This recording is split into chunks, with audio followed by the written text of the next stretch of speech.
anything else. I just have some business. Um, Case 16669, Frank Arello has on 27 Elderwood Drive has asked for an adjournment until July 24th, I believe. Is there anyone here that was going to be talking about that case? Okay. Where is she? Okay. You can come July 20, I believe it's July 24th. All right? July 24th, what is it? Is it the 20th? Shh. It is. Okay. Shh.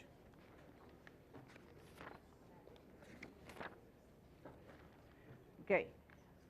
Again, I will allow you to speak. However, I'm going to tell you that we're only going to take, after this gentleman speaks, anything that is new information.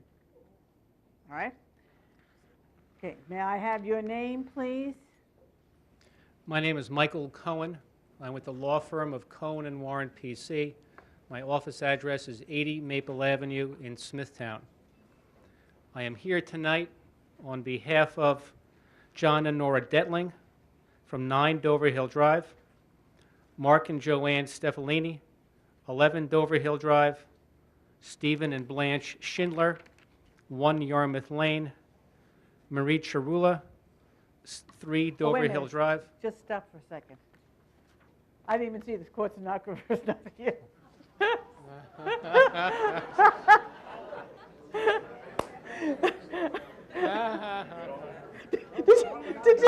Did you get all that?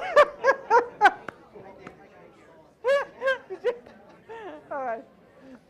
That's all right. I'm sorry.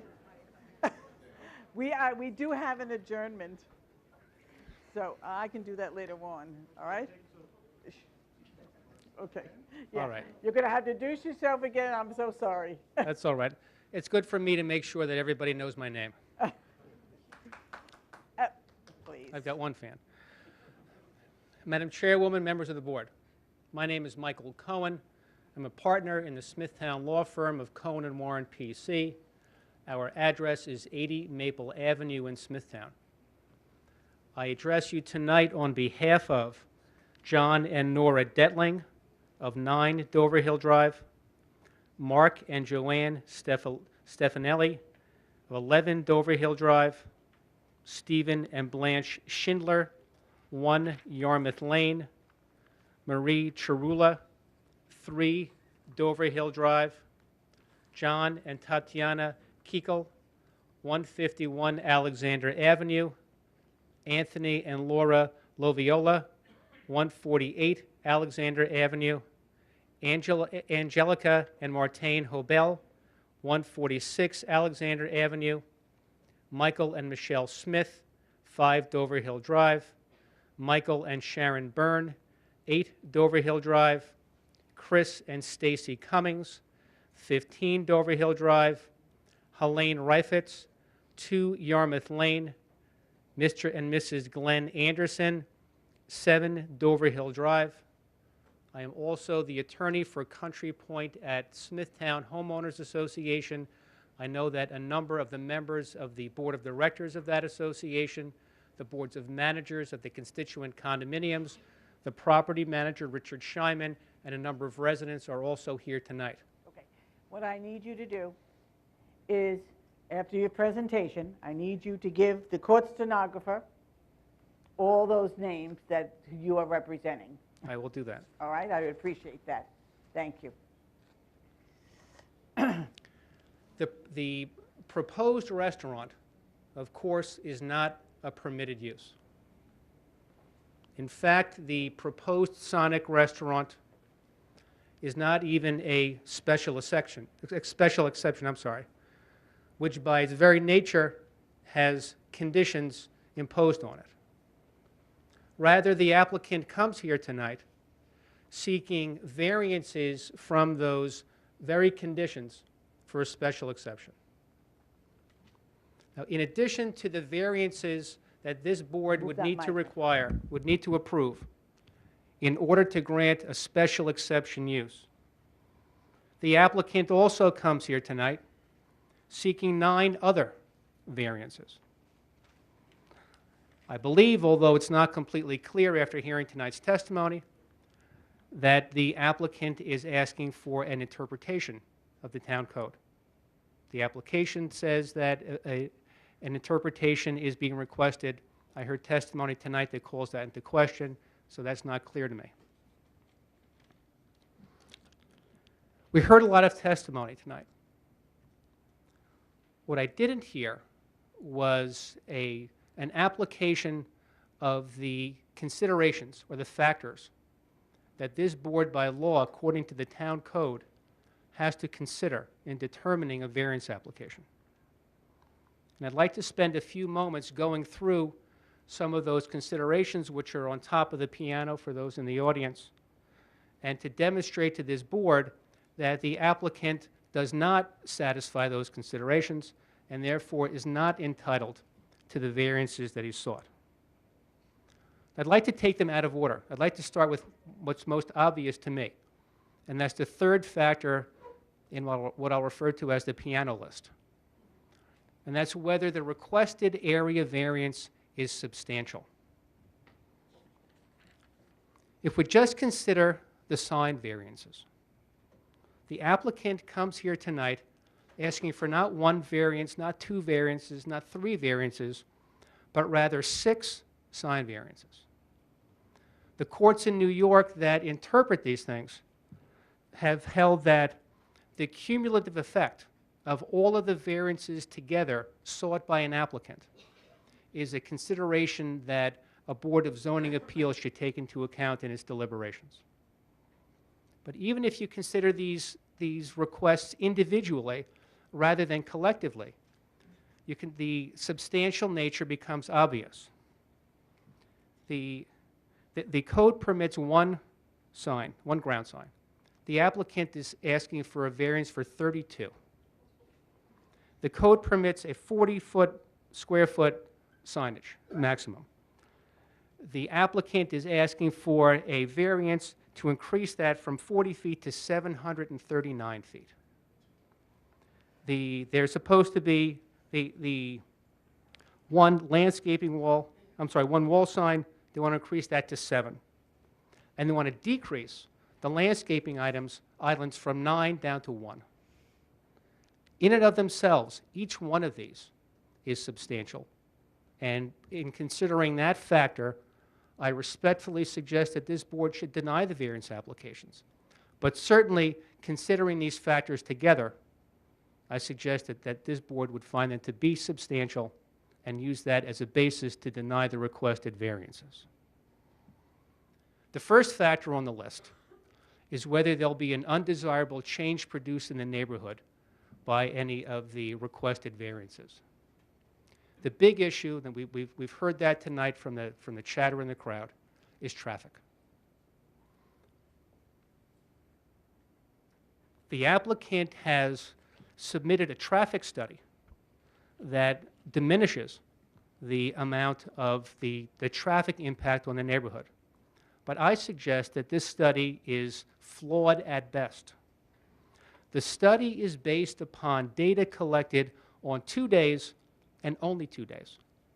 And those 2 days are January 20th, 2012 and January 28th, 2012. And anyone who's familiar with this stretch of road, and I presume that's almost everybody in this room, knows that from around the middle of November through the end of the year, you cannot move on Middle Country Road in this area because of the traffic generated by the mall and all of the associated stores. What everybody also knows is that after the first of the year, mall traffic dies down. For a couple of weeks, there's return traffic, after which the traffic is probably at its lowest peak of the year. Not only is shopping at its lowest point, there are a number of people in the area who go to warmer climates, and so that the data collected in this traffic study is collected from what I submit are the lowest single traffic days of the year. The data was also collected at particular times of the day. On one of the days, Friday, January 20th, the data was collected at 11 a.m., 2 p.m., 4 p.m., and 7 p.m., from late morning until early evening. On the following day, Saturday, January 28th, data was only collected at 2 times, 11 a.m. and 2 o'clock p.m. I submit that based upon the experience of Sonic restaurants, traffic is very heavy in the evening hours and at night. There's been no traffic study for the impact during those hours of heavy use. So I submit 2 things. I submit that this traffic study minimizes the impact of traffic on the area, and I would ask this board to hold tonight's meeting open to give me the opportunity on behalf of my clients to obtain a traffic study that can be used to address the points in this study.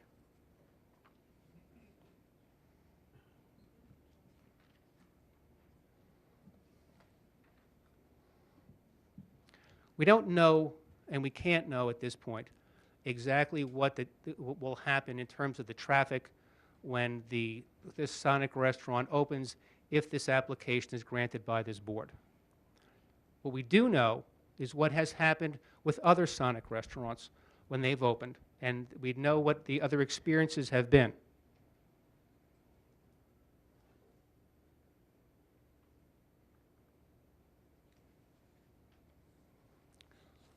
We know that there have been queues that have been hours long. We know that cars have backed up into residential neighborhoods. We know that police have been called in order to control traffic in residential neighborhoods. We know that these have been the actual results of Sonic restaurants on Long Island, in neighboring states in northern New Jersey. We know this because they've been reported in the press. And I have some press clippings demonstrating the extent of the traffic problems that have happened in the neighborhood, the need for police presence in order to protect the neighborhood, and I'd like to hand these up to the board at the end of my presentation.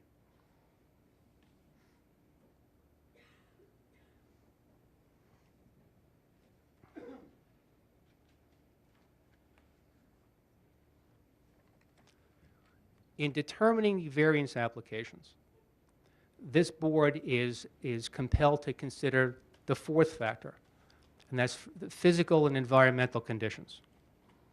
As part of its application, the applicant submitted an environmental assessment form, an EAF. The EAF I submit to this board does not fully state the environmental impact of this application. The EAF states at section C10 on page 10 of the EAF under the heading Project Description. And the question 10 states, will the project routinely produce odors? The answer to that question is yes. And the explanation is that it will produce cooking odors. But I submit that there'll be more odors than that.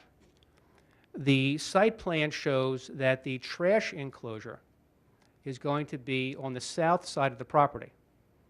The trash enclosure will be located approximately 100 feet from the nearest of the neighborhood homes. The odors from those trash enclosures, or that one single trash enclosure, will be noticeable by the residents. At item D, D1, also on page 10, the question is the proposed project consistent with neighboring uses? The answer is yes.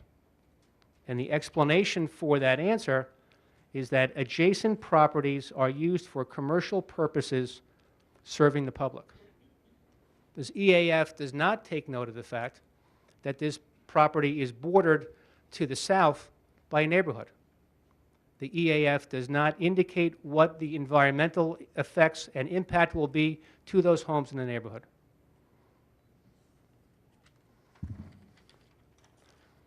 Third, on the item D9 on page 11 of the EAF asks to discuss any adverse impacts associated with the proposed use and mitigation measures. The answer is that the project will create a small amount of additional traffic, use water, and produce wastewater. Woodland will be lost. Those are the only potential harms that are identified in the EAF. But I submit there will be others. We've heard about noise from the electronic speakers. What we didn't hear anything about is noise from the vehicles. During the summer months when it's hot outside, people will park in the parking stalls and keep their engines running so their air conditioners can be on. When it's cold in the winter, people are going to park in the parking stalls to keep their heat on. People are going to have their radios on in their car. The noise from the radios will be heard by the neighbors. There'll be emissions from the cars in the 22 parking stalls. The emissions from the cars, the environmental factors as a result of the emissions from the cars, and their impact on the neighboring homes, some of which are less than 100 or 150 feet away, is not measured in this EAF. I submit that the EAF should be supplemented in order to address these items that are missing.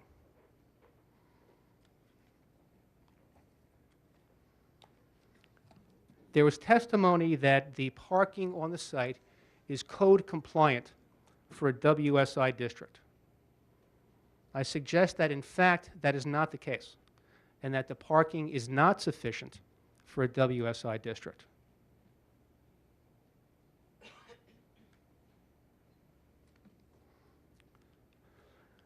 According to the information supplied by the applicant, 42 parking spaces are required on this site based upon 1 space per 50 square foot of gross floor space of the building. In satisfying this requirement, the applicant includes the 22 drive-in stalls at which the patrons will be eating their meals. And I submit to you that those are not parking spaces and should not be counted toward the requirement of 42 spaces. And this becomes clear from looking at the definition of parking in the town code.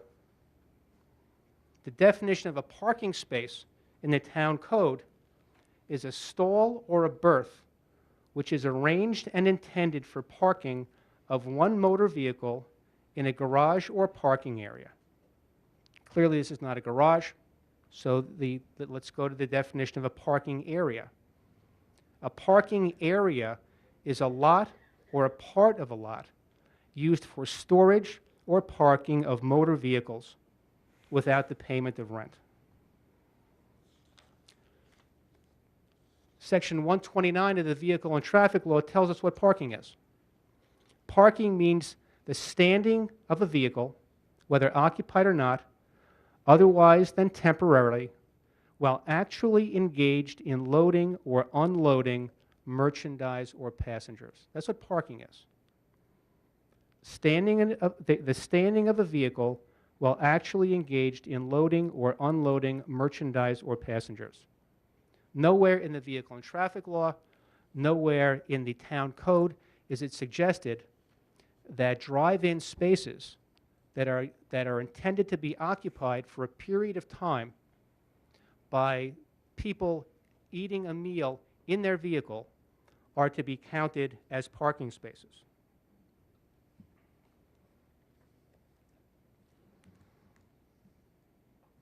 If you take out these 22 parking stalls, the applicant does not meet the required amount of parking, and as such, I submit that the necessary parking for this use in a WSI district is not met, and that the application should also be denied on this basis.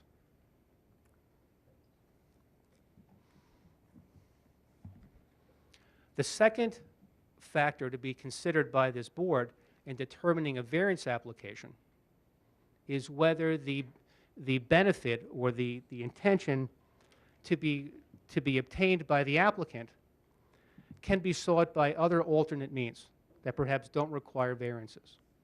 There was discussion earlier about the possible use of a touchscreen that would obviate the need for the loudspeakers, which is a variance that's necessary in order for this applicant to get special exception. We also talked about the possibility of enlarging the buffer to address a number of the environmental issues that I discussed. These alternatives and others that we haven't explored, perhaps the use of TV screens or some kind of radio technology in addition to touchscreens, are examples of alternative means of technology that are available, that could be used by this applicant, that would allow the applicant to have the use that it wants without the need for the variances.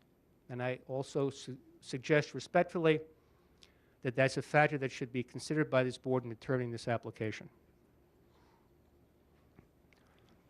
We heard a noise study tonight. I would respectfully ask this board for an opportunity to have a noise study performed, and I would ask that this hearing be continued in order to allow the residents to have a noise study performed so that the noise study that was provided by the applicant can be reviewed and any necessary issues can be brought to the attention of this board.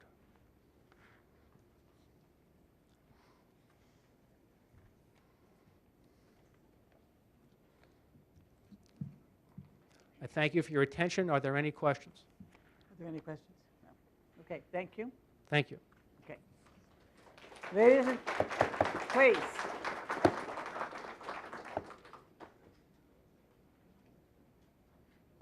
Okay. All right, is there anyone else that wants to be heard? All right, I'm going to tell you, you may line up here. However, only new information I will accept. Okay? Do you want me to? Only new I'm going to close this hearing. Huh? You're going to have another hearing? I know. Thanks to for bring it having down. this done.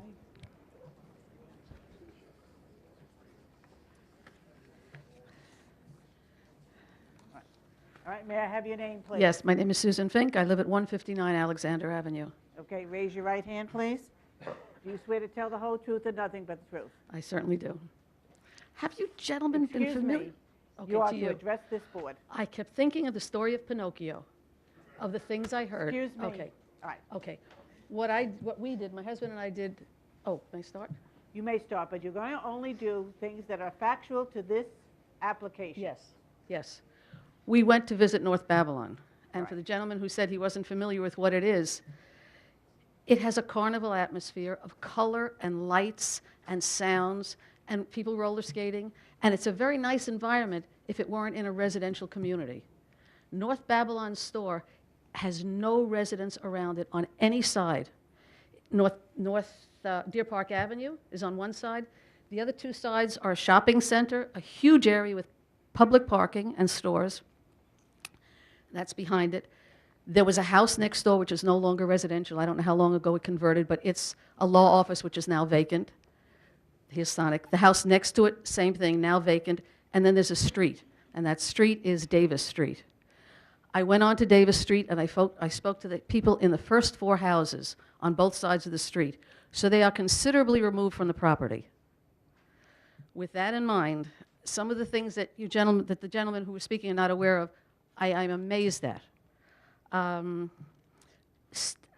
Okay. As far as let's go this way. All right. The noise is concerned. Sonic is open on Monday to Friday from 9 o'clock in the morning until midnight, and on Saturday and Sunday from 9 in the morning until 2 in the morning. The neighbors on those streets were dumbfounded when I said it's coming to a residential area. Sonic houses a street. They're over there. They see, they hear, they smell. Over there. One of the gentlemen over there said to me, well, with the noise and the light pollution, which I'll get to in a minute, he said, I keep my Venetian blinds and my drapes closed on that side of the house. And he took me into his backyard, and they were all closed. He gave up the windows on one side of his house so as not to be disturbed by this. As far as the light is concerned, even if the lights are pointed down or straight or down, The ambient light goes sideways. He sees it in his house. He closed up one side of his house. Gentleman on that side said, I smell the food. I don't smell it all the time, but I smell it frequently. He also said that as far as, they all told me about traffic. They're on a street, a Davis Street is a block away. Sonic is part of a big area that has a public parking lot. It has discrete curbing around its own location, but over that curbing are parking spaces. The people on this street had to show identification to a guard that this was where they lived because the people parked on their street, walked the block, came into Sonic, instead of going to the parking lot that was visible. It isn't continuous, but it happens over and over again. They had to show identification to get onto their street, on Davis Street. One of the gentlemen over there said to me, there are lots of kids, they throw cups on the street. So people come over there, the food is delivered, if they take it away, they sometimes throw garbage. So it's not as though the residents have no effect, and they don't border the property. Some of these neighbors do. What curbside services is interesting. According to one of the people who was the traffic monitor, which I did see over in North Babylon, he was pointing people to stalls. And every stall above it has a canopy, and over the canopy is an American flag. Now, I'm not too tall, but it looked to me like those flags were at least 4 feet high with the pole and the flag. If I'm wrong, they can correct me. So I found out from town that American flags are not regulated. These people had a flag over every single stall. I believe it was every stall. I don't think it was every other stall. I think it was every single stall, which raises the height another 4 feet over what the canopy height top is. I saw those flags from the backyard of the man on this street. I saw the top of the canopy from the backyard of the man on this street. To say that it does not affect the neighborhood, I don't understand how they can look at those 5 things and not be afraid that their noses are going to grow. Excuse me. Okay, the signage.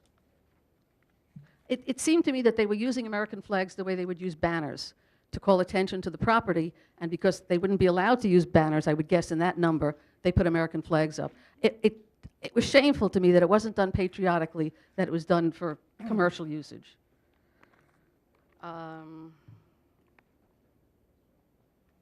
When they were talking about the distance from the street to the canopy, and I believe that was used because they had to have a certain distance till you get to something. The cars are on both sides of that canopy. They're delivering food on both sides of the canopy. So if they're using that canopy, I think the gentleman said it was, I don't remember what the distance was, distance from Alexander's line to the canopy. Well, that's a false line because the canopy is within the service area. And it's a carnival. It's yellow. It's beautiful. I would like it, but I just don't want it in a residential neighborhood. It's not residential neighborhood friendly. It's yellow and it's red and it's big and it's bright and the lights are there, and I stood off the property. I stood at these people's houses and I went around to that side off Sonic's property, and over there I heard one of the speakers say to the car, "Do you want a drink with that?" And then I heard from the speaker, and I was off the property, say, "Pull up to the drive." Okay, pull up. So to say that the noise doesn't go that way and go this way is not true. I'm going to ask you to wind it up, please. Okay, as far as the traffic, I'm sorry. With this, we talk about Alexander Avenue, and they only spoke about traffic going a couple of ways. What about people coming along here? What about people who want to come along Jericho Turnpike and they don't want to turn into here for whatever reason? They turn into Alexander and then they go in. But when they do that, they're going across the cars that are already queued up over here waiting for those lights. They have to either break across a line or they have to wait. And if they have to wait, it's going to back up onto Jericho. It's also going to back up onto this part of Alexander Avenue. Same thing with cars coming this way. If cars are exiting, this is the only place they can exit where they have 3 options of how to travel after that. If they exit here, they can only go east. If they exit around here, there is a light, but it's not going to let them go into the community that some of these people live in. They come out this way. They have an option to go down this way to the expressway, which we know is a nice direct route. They have an option. If they do that, they're going to cross over existing cars that are queued up. This isn't very long. This looks long, but maybe 6 cars can line here. And I live here. With the light the way it is right now, there are very often times when there are 6 cars queued up here now, or 7 or 8, having no commercial property here. So these cars have to enter and cross over that queue. If they want to come out of Alexander and go east, they're going to come out onto this queue, break into it, or have to wait. Wait till the queue disappears, and the queue won't disappear till the light changes, which means they're going to back up here. And the engines are running, and the pollution and the sound is going to be there. Okay, thinking about it. Suppose they want to go west. This is where they're going to come. They're going to come out on Jericho again, make the same turn, wait for all of that same thing, and then go west. They're going to do that if they want to go north. They're going to use this exit. Other people are going to come down and want to go to Costco. They're going to go straight across. Okay.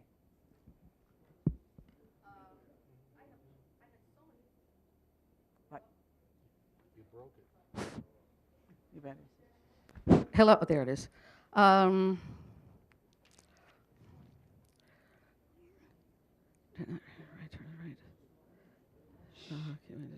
going to ask you to wind up. Okay. I'm not putting a limit on Okay. them, so I- please. Most of the other stuff the gentleman already said. It's a carnival atmosphere. You said It that. doesn't belong Thank you. in a residential area. And one of the people said that part of your mandate is to preserve and protect the character of the area. That's our homes. That's our area. Thank you very much. Okay. Unbelievable. May I give you these? When we were at You may. North Babylon. Yep, I have 2 of them in here. Video. What we saw.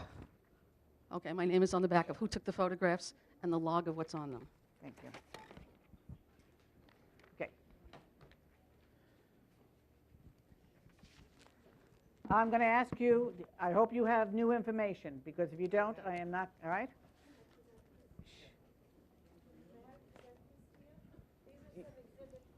You're going to give them to me.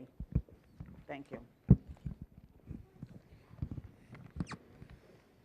What you have, if there's a. My name's Phil Rosardi. I Spell your last name, please. Rizzardi. I reside at 33 Dover Hill Drive in Nesconset. Okay. Raise your right hand, please. Do you swear to tell the whole truth and nothing but the truth? Yes, I do. You want to pass this down? I know a lot of this has been talking about the traffic. There's a couple of corrections I'd like to make first. One of the engineers from Sonic stated before that there's an existing curb cut on Alexander Avenue. I'm sure the board's already aware that that does not exist. There is no existing curb cut on there. Right, that will be a new curb cut. They made it sound like a great idea that they were going to be allowing traffic to come down Price Club Drive. Right, now the people would have an alternative to exit from Price Club, whether they wanted to go out the Price Club entrance or go down behind Regazi, and that's going to dump more traffic onto Alexander Avenue, something that we're not seeing today. And we already have significant problems with that. Right, now, just to move on to the issues I want to make, I'll try to be quick.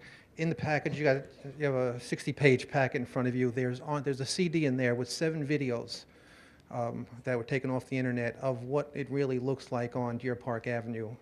I'd like to show the board one of these videos, if that's possible. I have it. Not at this time.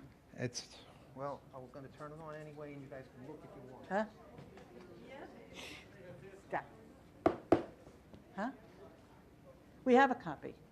We have copies. We're not going to look at it at this time. Okay, well, you don't have to. It's right there playing. Right? This shows the traffic on Deer Park Avenue backed up 3 miles when Sonic opened up. Their 30-car queue is a joke. Right? I've been down to the Deer Park Sonic. Right? What they did when they opened up is they put the Sonic employees in reflective vests out onto Deer Park Avenue, directing the Sonic traffic onto Deer Park's shoulder.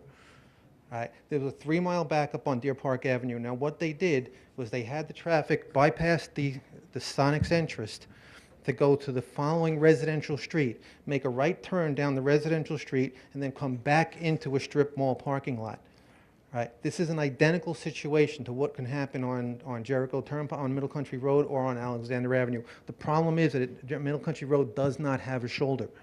A 3-mile backup generated in front of Sonic will cross 347 and go straight down onto Jericho Turnpike in Smithtown, and we all know what that road is like on a Saturday afternoon. It's a single lane. Right? What makes it even worse and a scarier thought is that they would be bringing that traffic onto Alexander Avenue. Right? If you go to pages 17 and 20 in the document that I showed you, that I gave you, you'll see pictures of these traffic jams. Right? We're looking at hundreds of cars here, not 30. Right. Now, furthermore, if you look a little bit deeper into that, there's 2 scenarios that seem to be the only ones that are feasible in their traffic control environment, traffic control strategies. Right. One I already spoke of, which would be to have them bypass the entrance on Middle Country Road, turn down into Costco's parking lot, and then queue up behind Regazzi to wait until they get in, and when they exit, they're going to exit on Alexander Avenue. The other alternative, which is the real scary alternative, is that they will start bringing it southbound down Alexander Avenue. Now, immediately to the east of Alexander Avenue is Dover Hill Drive in Yarmouth. All right, the cars will be southbound down Alexander Avenue, directed onto Yarmouth or Dover Hill Drive to make that horseshoe turn, and then come back into to the new curb cut on Alexander to get into Sonic. Alexander is a residential street. There's cars parked on both sides, and with those cars from the residents, there's no room for more cars. Right? I don't know if you guys have been down there and during Christmas, during New Year. You're smiling. You know what that road is like. Right? Right? This would be an environmental nightmare for us. There is no way we'll be able to get out of our roads. Right? And, a couple more things I just want to point out. If you go to page 25, right? I'm just going to go on what the woman was saying before. There's a quote in here from the Smithtown, from the Bayshore patch.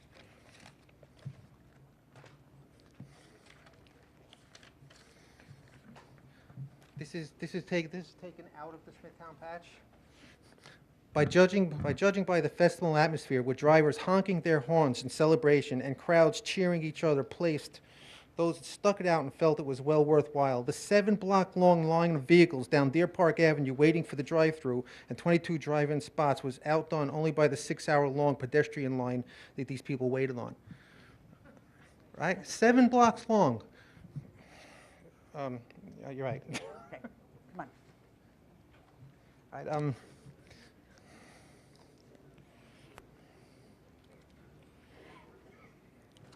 I need my glasses. I gotta put my eyes on All right. here.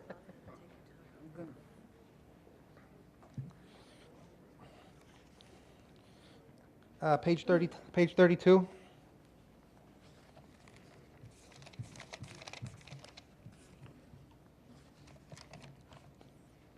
Oh wait, no, better yet. Let's back up to this one. This one I really liked. Page 30.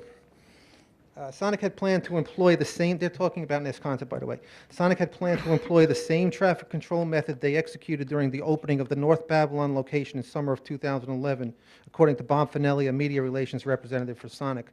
Security will be on hand to direct vehicles in a safe manner so as to not interfere with the regular flow of traffic, Finelli said. In North Babylon, security was around until the early winter, directing surplus traffic onto the shoulder of Deer Park Road in order to acquaint the community with our restaurant's drive-through procedure. Oh, bull, they were trying to control the traffic. I'm sorry. Right. These traffic control strategies, like I said before, will not work. We don't have a shoulder. There is no shoulder on 25A, on 25. Right? There's nowhere to put these cars. This is an abomination. This is dangerous to their community. Right? Sonic is not. What they said is just like the other eat-ins. It is not. It is very unique. Their primary marketing strategy is that drive-in. There's only one of them in New York. If you go to, oh, it's another one. I'm going to ask you to wind it up, please. Okay.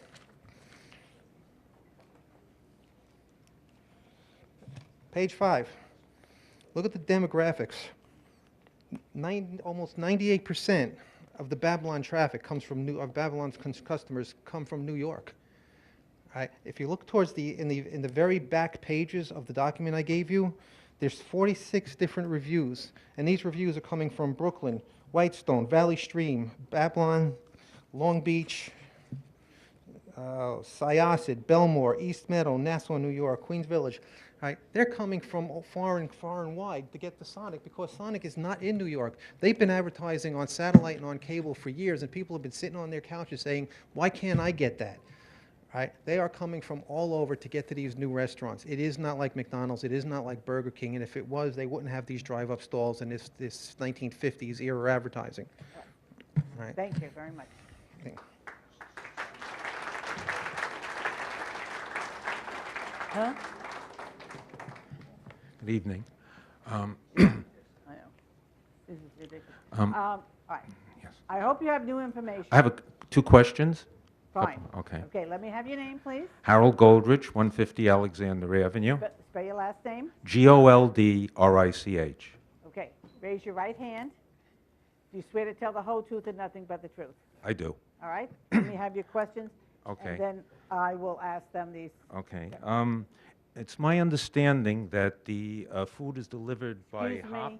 Yes. Address this Oh, board. I'm sorry. The question was for the owner, but I okay. just address this Okay. board, and I will ask. All them, right. please. It's my understanding that the food is delivered by bellhops on roller skates. I was wondering, would you consider that as entertainment at this location? That's my first question.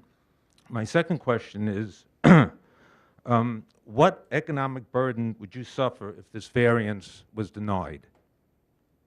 And Okay. my third question is, what is your provision for the trash removal caused by the customers and the removal and destruction of vermin created by the trash? Okay. Thank you. Thank you very much.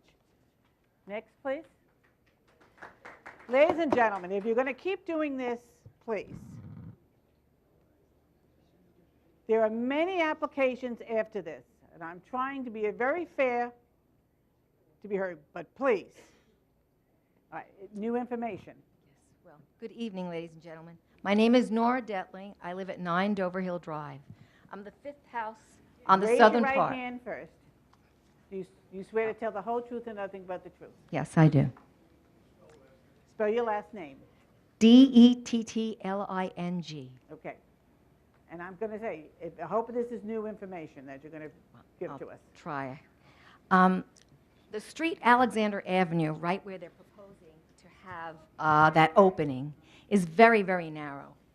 I can't imagine having cars going from Sonic and Costco and going into that Alexander area corridor because it's so small there. And it'll be a real mess having cars going east and west, north and south, and having to be careful of cars coming to the side of you. Also, I want to address the smell. I live right behind Ragazzi's, and I have to tell you that I cannot even open my slider at times because of the reeking smell of garlic, grease, and grill. I wait all year long to just have some fresh air and summertime in my backyard, and my house is filled with the stink of the grill. I have to put candles all over the house to get rid of it. I have spent so much money in my house, on the inside and the outside of my house, and I can't even enjoy it. Let me just stop you for a minute. You have submitted a letter with all these things that you're saying to Oh, us. yes, I wrote to Mr. Okay. Bongino. Right, that we have that, we have that letter of yours. All right. Right. Can I address the fact that all this overbuilding and it's all redundant development, and this parcel, this Sonic should be in an area clustered with other businesses, not behind a residential area. Excuse me. Okay, you need to stop for 1 minute, please. I do? Keep going. All right, go ahead. Well, we have a Checkers already right across from us, and we have the mall all behind us. So we smell the mall too. And adding one more restaurant right behind our properties is going to be intolerable, plus the idling of the cars, the fumes, and the exhaust. That can't be healthy. So I just wanted to say that. Thank you. Thank you very much. Thank you. All right, next, please. What? What? Right. Do I have to wait, Bob? I don't think she was, this is one of her, was she? Should I Okay. wait? All right. Yeah, right, okay. All right, the other thing is, I mean, you really want to keep this hearing open? I mean, okay. All right, may I have your name, please? John Detling. I also live at 9 Dover Hill Drive. Okay, were you one of the people that were, to the attorney? Okay. All right, I'm not going to let you Oh, speak because okay. he's already, Mr. Cohen has already Okay. represented you, Okay. all right? So, Can I ask one question? Is queuing like an idling car? thank you. Next person, were you represented by the attorney? Yes. Okay. Next, please. However, you have an attorney that spoke for you. I have new But information. we have new information that we'd like to share, so you can't deny that. Yeah, all right, all right. I have no- Only if you're going to give me very quickly new information. No Let me problem. have your name, please. Chris Cummings, 9 Dover Hill Drive, Okay, Wisconsin. raise your right hand. You swear to tell the whole truth and nothing but the truth. I do. What? I know, he was the attorney. I don't know if the board's aware, but recently, the local elementary school, Nesconset Elementary, closed. Yes, we are aware of that. Students will be going to Mills Pond, which is south of 347. Roughly 300-plus students who live south of Middle Country Road will traverse Alexander Avenue on buses. On the way home, they will traverse that road at about 4 p.m., which they stated, which is a peak time. Okay? 4 p.m., it's a family-oriented restaurant, it's a family-oriented community. There's a lot of kids playing, there's a lot of kids on bikes on all of these streets. Okay? It's going to become more dangerous for them. I don't know if the board's aware, but the police department has labeled Route 25 from 347 east to Hawkins Avenue a high accident area. There were more than 200 motor vehicle accidents from June 111 to June 1 of 12 on the Route 25 and Alexander Avenue corridor. In response to that, the police department has issued more than 500 traffic tickets in the same area during the same time frame. My concern is what's going to happen now. Thank you. You're welcome.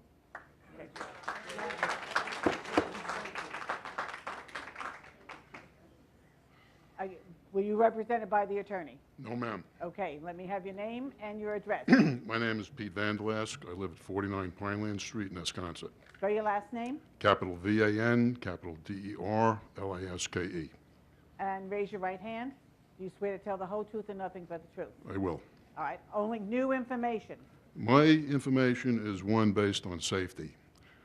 I agree with everything that the attorney said. He was 100% correct. I also agree with what the gentleman said about no shoulders on Route 25.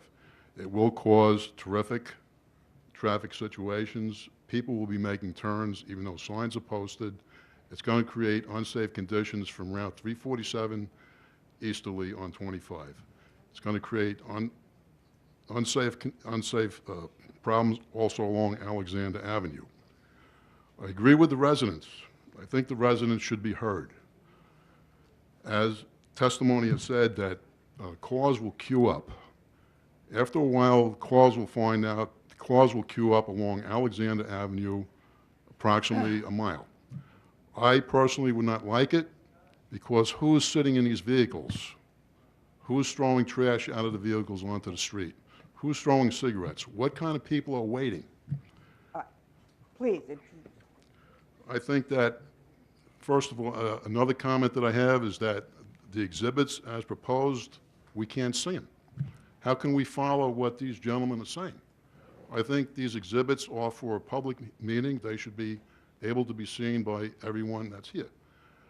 I also think that if anybody does have a comment, even though it's an additional comment, should be heard. This is a public hearing. I'm sorry. You know, people fought wars for the right to speak what they want to speak for.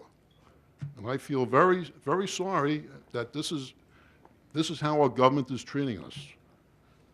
I feel that our government is not listening. These people are making a statement. I don't care if Sonic builds in Smithtown, but this is the incorrect place where this should be built. It's just not a viable place. It's not a safe place. People will get killed. That's about all I have to say. Thank you very much. Thank you.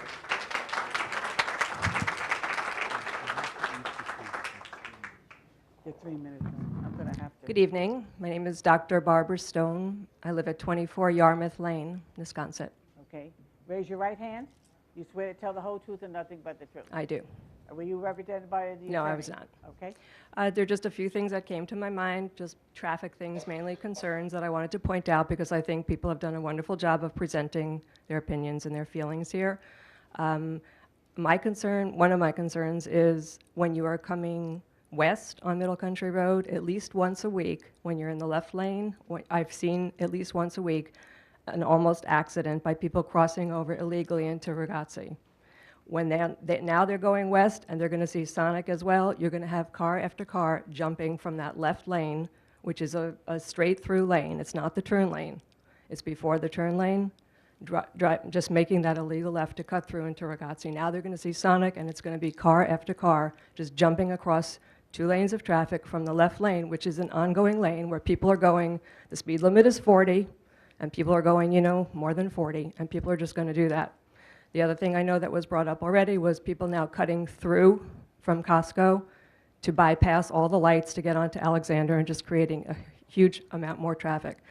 One of the proposals was to try to lengthen the light on Alexander. I don't know that that's ever going to be possible because it's already now backing up to 347 in rush hour, so I don't see how that's a logical option. My other point is it was brought up that there are lots more things that could be more onerous than this, and I would really question what could be more onerous than this. Okay, Thank you. Next, please. Evening. My name is Nino Coletti. I'm at 198 Alexander Avenue. You swear to tell the whole truth and nothing but the truth. Yes, I do. Were you represented by the attorney? No, I wasn't. Okay. I live Spell it. Spell your last name. Colletti. Okay. I New live- information? Yes. I live well south of the proposed location, and I'm not impacted by having to see or smell it or hear it, but the traffic will still be there. The issue here is really quality of life. Alexander Avenue has no grass panels as an extension of the sidewalk. Traffic speeds up along the straightaway of Alexander, well over 30-mile-an-hour speed limit, and it's very dangerous. I've had 3 cars in the 15 years I've lived there parked on the curb, totaled by speeding drivers. The additional drivers that are going to be coming down from Sonic or heading up to Sonic at times of the night where traffic typically abates, 9 o'clock, 10 o'clock, it does get quiet on Alexander, and it should stay that way. The people here are concerned about their quality of life. It's already at a tipping point on Alexander. It shouldn't get worse. Is your mandate to accommodate a restaurant that's really going to serve themselves profit-wise, or is it going to be to address the people here and their quality of life? Thank you. Amazing, you know? May I have your name, please? Kathy Lipinski. I'm on the corner of Dover Hill Drive, 1 Dover Hill Drive. Spell your last name. Lipinski. All right, were you represented by the attorney? No.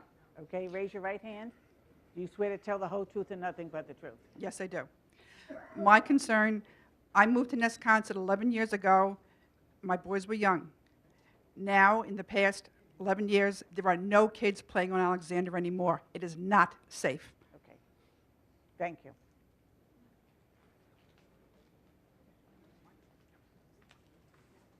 Okay. Your name, please? John Lipinski. I also reside on 1 Dover Hill Drive. Raise your right hand, please. Do you swear to tell the whole truth and nothing but the truth? I do. All right? I've heard a couple samples as far as the noise, a couple studies. Only 2 were conducted in the hours around, I think it was 2 o'clock and 10 o'clock. This is all new. This is not new information. Okay. I'm a young adult. I work in a restaurant, so I'm out at all parts of the night, basically. I get out around 9, 10 at night, too. So I understand that the people that are going to be online for the novelty of Sonic are probably not, everyone's probably asleep, hopefully, in here, you know, going to take care of 9 o'clock? yeah, well, not necessarily 9 o'clock, but they mentioned they're open till midnight and also till 2 in the morning. So I don't need to really describe, probably no one's here is open until 2 o'clock in the morning. But the noise pollution coming not from the actual speakers at the restaurant, but from the radios. I'm not sure if anyone knows, but you know, my particular age group, a lot of cars have a lot of subwoofers, heavy bass, and they do not respect the neighborhood, even at times around midnight, 11, 1 o'clock, 2 o'clock. So if this novelty of a new Sonic coming from my age group, which I know people are going to be flocking there, what kind of noise pollution is that going to do to hardworking people that have to be up in the morning during the weekdays and also in the weekend? That's Okay, it. thank you.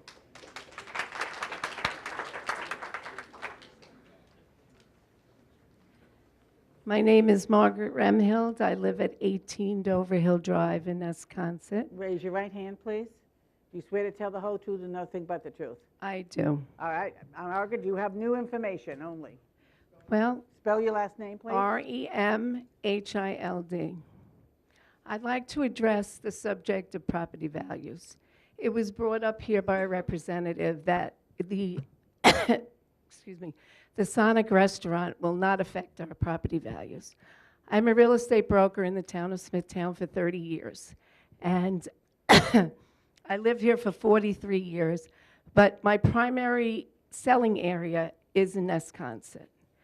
And I'd like to just share with you the three words that people say to me when they come in. They're looking for homes, and the first thing they say is, we're interested in location, location, location. What does location mean to you? To me, it means what borders my property. It's the front, it's the rear, and it's the sides. Alexander Avenue is a very heavily trafficked street to begin with. Right now, the homes that are on Alexander Avenue are selling for substantially less than the homes in the interior streets. I would be glad to submit to this board any comparable sales that will show you the difference in property values on a main street, a quiet street, or a home that is going to be backing up to a restaurant. There is also a concern of environmental issues, and that comes into real estate values as well. I would really like to know what the word queuing means. Does it mean that cars are waiting and idling? And then we have health issues to address, and that is another concern for people that are buying homes. What is going on around them? Is it going to affect their children, their health, and their welfare? Okay, thank you. Thank you. Next, please. Hi, my name is Kathleen Weisberg. I live at 51 Dover Hill Drive. Spell your last name. Weisberg. Were you also represented by the attorney? I was not. Okay, raise your right hand. Do you swear to tell the whole truth and nothing but the truth? I do. I have two questions that I don't think have been addressed. Go ahead. One is, I understand that Sonic attempted to open a restaurant in East Meadow and that their town board turned them down. And I would ask this town board to look into their reasons for turning it down, and I believe they will be the same.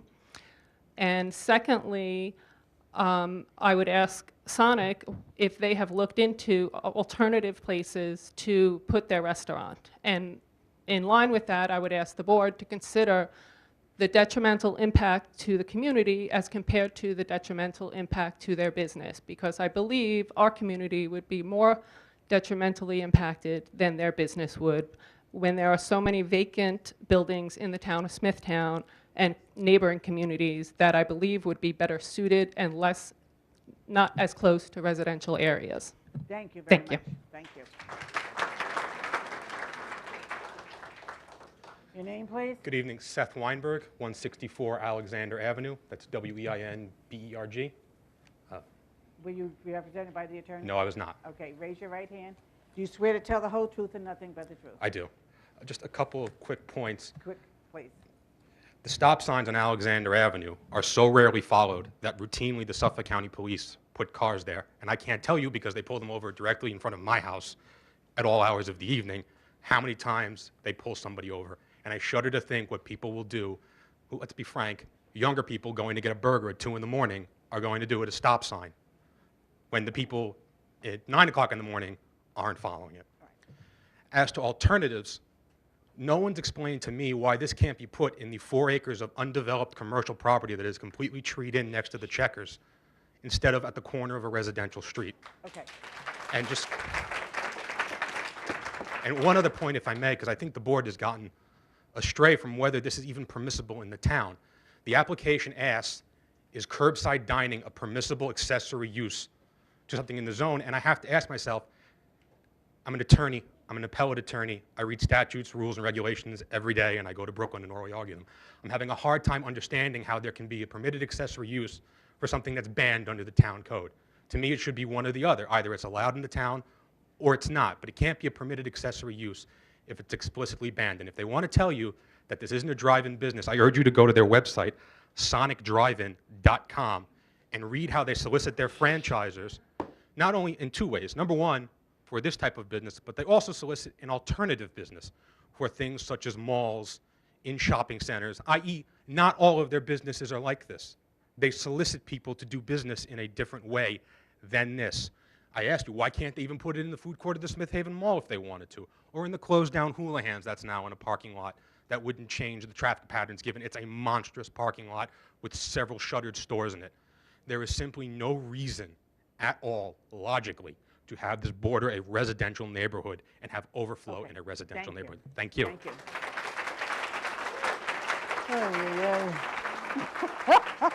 All right. Go ahead, your name quickly. Is Richard Maughan. I live on 10 Dover Hill Drive. Okay. Spell your last name. It's Maughan. All right. Were you represented by the attorney? I was not. Okay. Raise your right hand. Do you swear to tell the whole truth and nothing but the truth? I do. Please, new information. Madam Chairman, I actually have a question, if I may. Go ahead. Go right ahead. I live on Dover Hill Drive, and if I may, if I could step up just for a moment. Go ahead.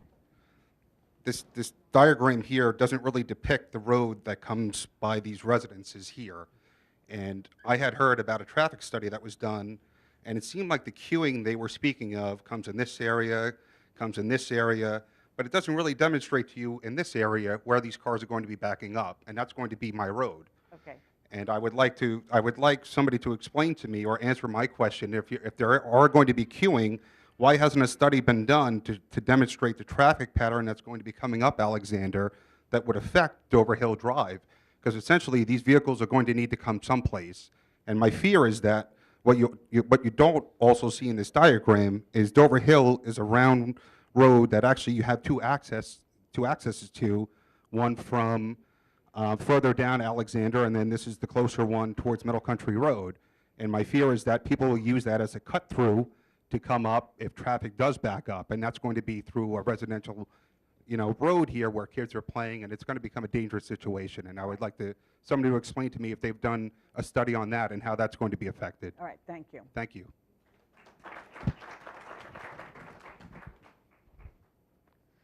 Hi, my name's Rob Weisberg, 51 Dover Hill Drive, not represented by an attorney. Last name, Weisberg, W-E-I-S-B-E-R-G. Yeah, I sweat everything. All right. 2 questions. Number 1, Harrison, New York, great place for Sonic. Take it there. Excuse me. Has it been looked into, as opposed to Smithtown? Second item, what does the board need from the Wisconsin residents to confirm that this is not going to happen? You got over 100 people here ready now to do whatever's necessary to stop this. You represent us. Do it. Thank you. Thank you.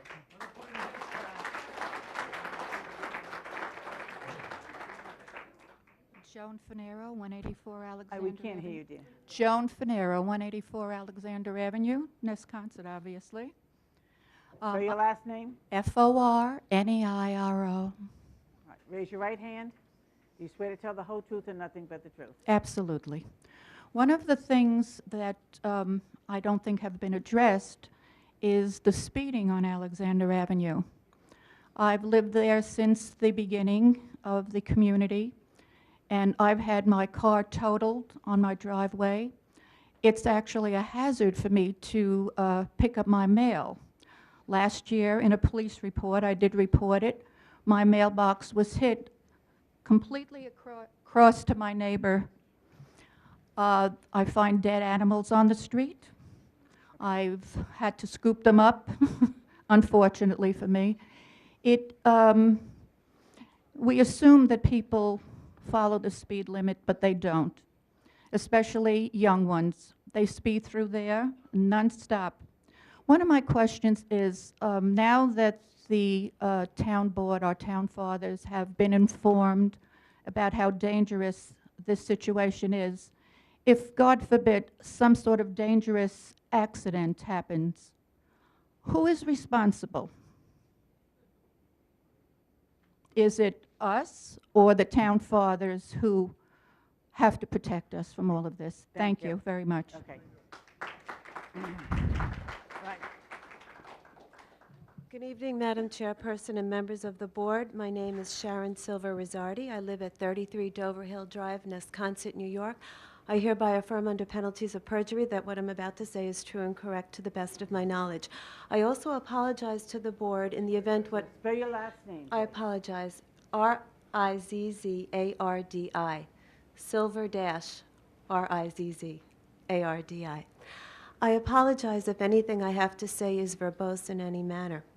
But first, I would like to state that the community outreach program that Mr. Hart referred to was really not based on associating himself with the community and being a good neighbor. It was based on need. He only reached out to the neighbors when he had to in order to apply for a special exception. They did not reach out to people within a 400-foot radius, as Attorney Weber stated, but in fact only 200 feet. I think that was the minimum that's required by the town. But maybe they're just assuming that only people within a 200-feet radius would be adversely affected by his proposal. Notwithstanding that, as we've discussed, they are applying for permission to, well, as we've discussed, we know that Smithtown does not allow curb service facilities, but allows counter service restaurants. Mr. Weber gave a definition of what a counter service restaurant is, but what he failed to articulate was that the establishment itself fails to meet all of the requirements of the town.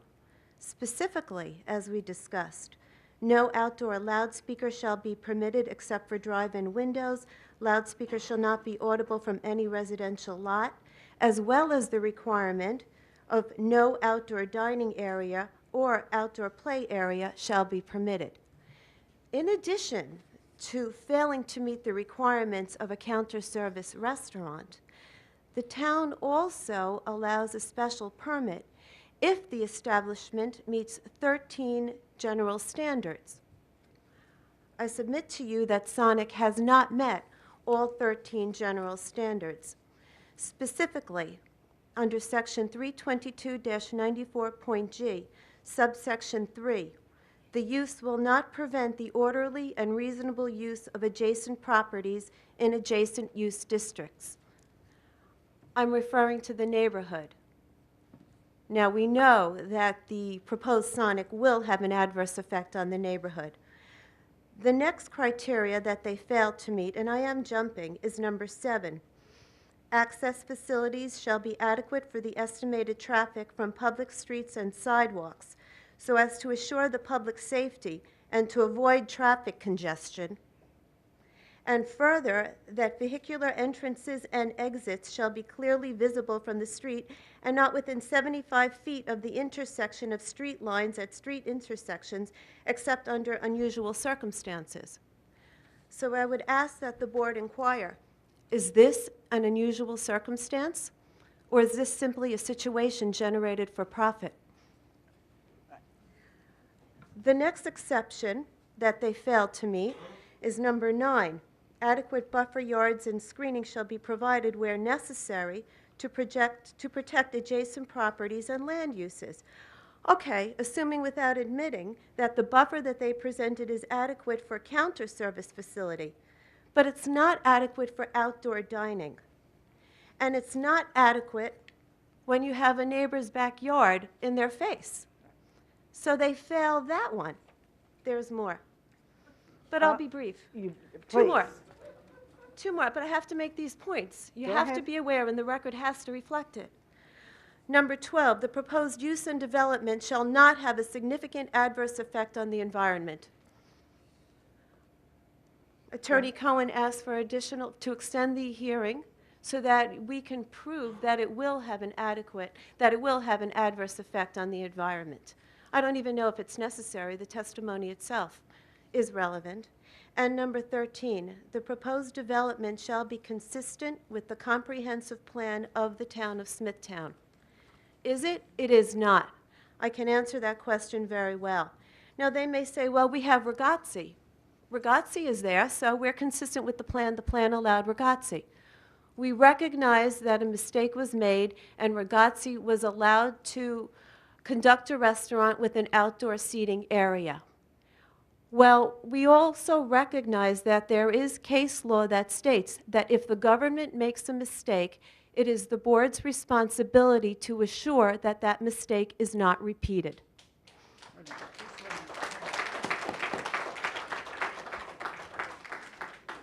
Essentially, and in sum, we all bought our houses knowing that that corner lot was zoned commercial in use. We also know that it's the town board's responsibility to protect the neighbors, the neighborhoods, and to preserve the town's comprehensive plan. With that in mind, while Sonic, of course, failed to truly account for the needs of the neighborhood, we're hoping that you will do what we put you here to do, and that is to protect our interests. Thank you. Thank you.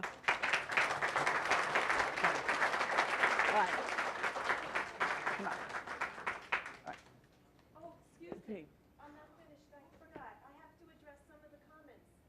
It'll take me 2 minutes. Please, very, very quickly. I will be quick. I will be fast. I took notes. Go ahead. 30 seconds. Okay, we already addressed the, and I quote, community outreach program.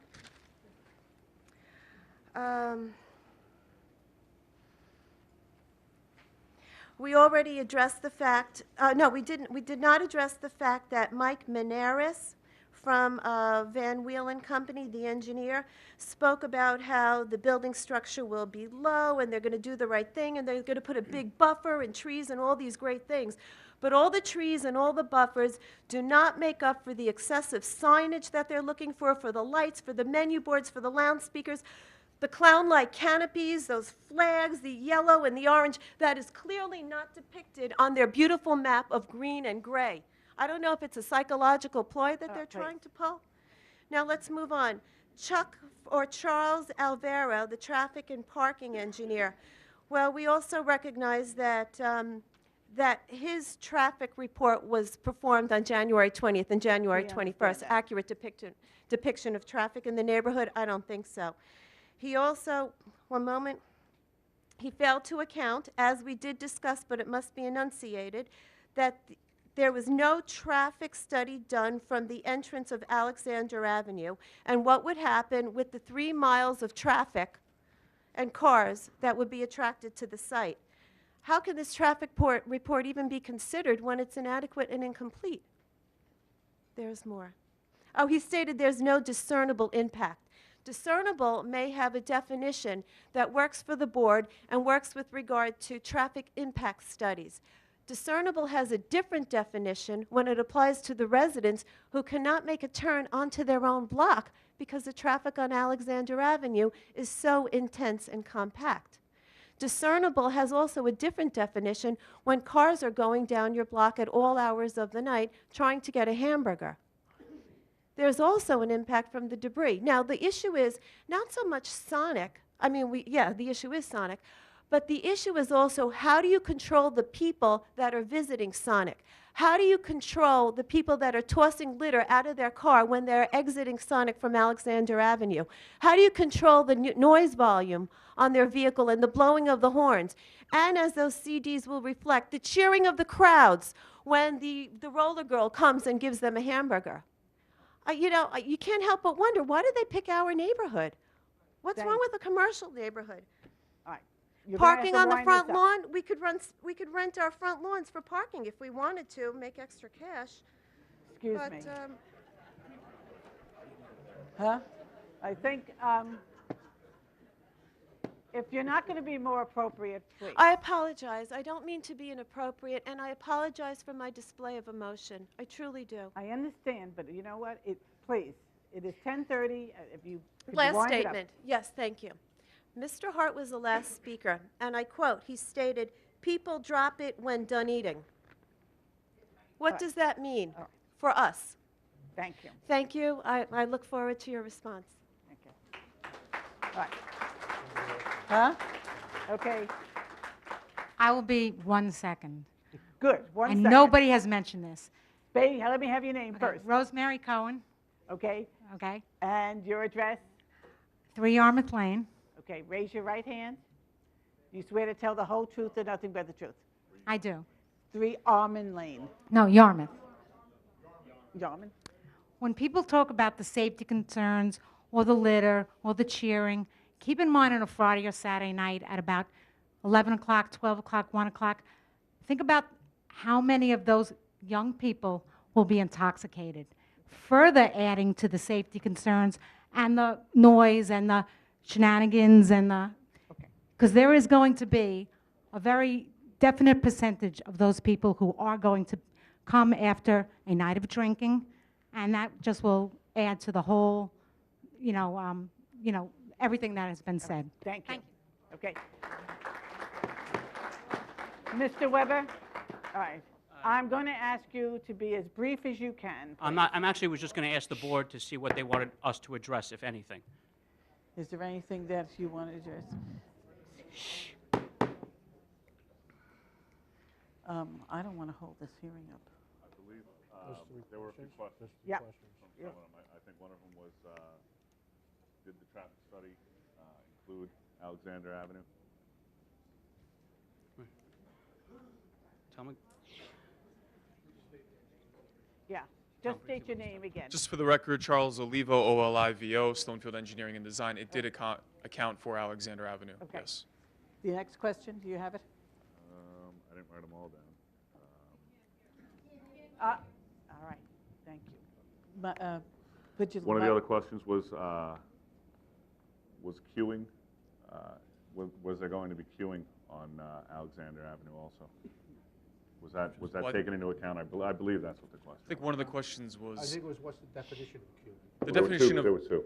a standing queue or stack of vehicles is a vehicle that's essentially standing in line for either a traffic signal or whatever the destination may be. So it would be a vehicle that would be turned on, yes, idling. And I know one of the other questions was, did the study take into account that there may be queuing on Alexander? It did not. The study that I spoke about, the queuing capacity on the site, spoke to the supply for queuing on the site itself. Which is different because Middle Country Road doesn't have a shoulder like Deer Park Avenue. We designed the site so that there would be excess capacity to store cars on site for that specific reason. And one other point about that, the entire site is overparked by 83 parking spaces. We have 83 excess parking. It's one site between Ragazzi and this property. There are 83 excess parking spaces. Okay. All right. Mr. Flynn? The third speaker asked what were the provisions for trash pickup? Yeah. Provisions for trash pickup? Well, as was stated previously, trash is picked up by the car hops on site. There are trash receptacles at the parking stalls, and there are also trash receptacles at the access points so that anyone who still has garbage as they leave will put it in the garbage pail. The car hops also... Ladies and gentlemen. The car hops also circle the property looking for any garbage that is on the floor, and they pick it up and they throw it away.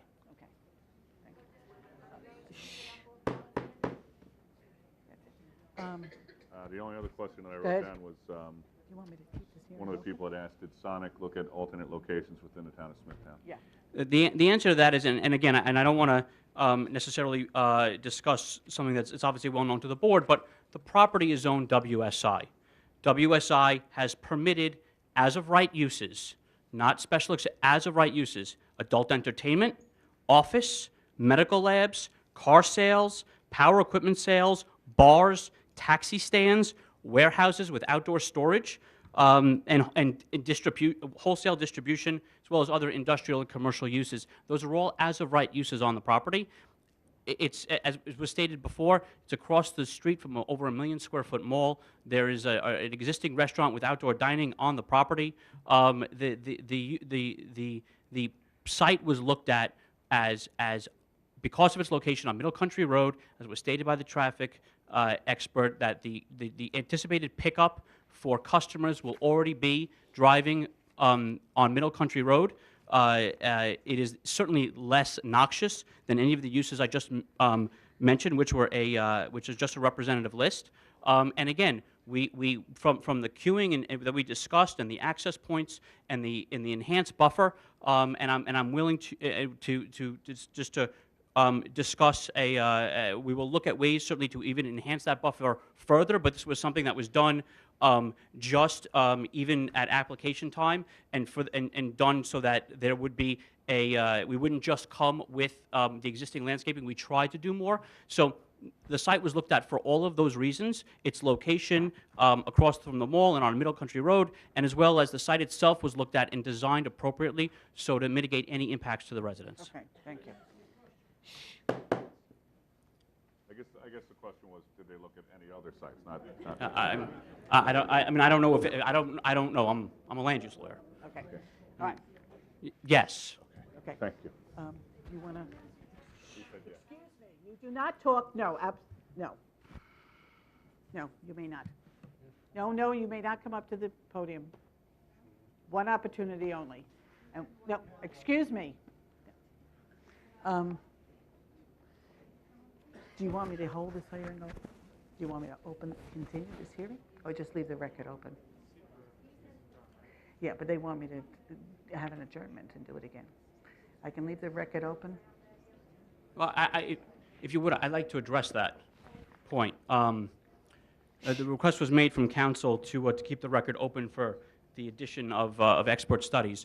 The specific reason why we did a mailing to all homeowners within 400 feet of the property, not just the 200 feet, which was the separate required notice, but a letter on Sonic letterhead signed by Spencer with contact information 3 weeks in advance of the hearing, more than 3 weeks in advance of the hearing, was specifically so that we could address all of the concerns at the hearing. We feel there's no reason whatsoever to leave the record open for additional studies.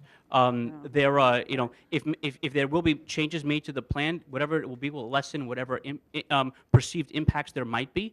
But there's absolutely no reason to hold the hearing open any further. That was the specific reason why we took the step of doing the community outreach weeks in advance of the public hearing. Okay. We not have, once, no, I'm sorry, but we already have Mr. Weber here. I'm not going to, you were told, excuse me, thank you, thank you. That's it. Excuse me, no. Sit down, thank you. Thanks. You've been, excuse me.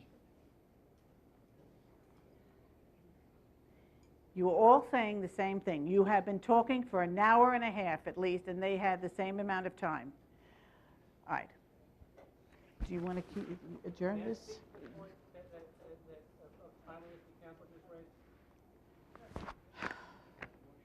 Huh? I don't know why he should get, no. You don't want, okay. Do you want to have this council speak?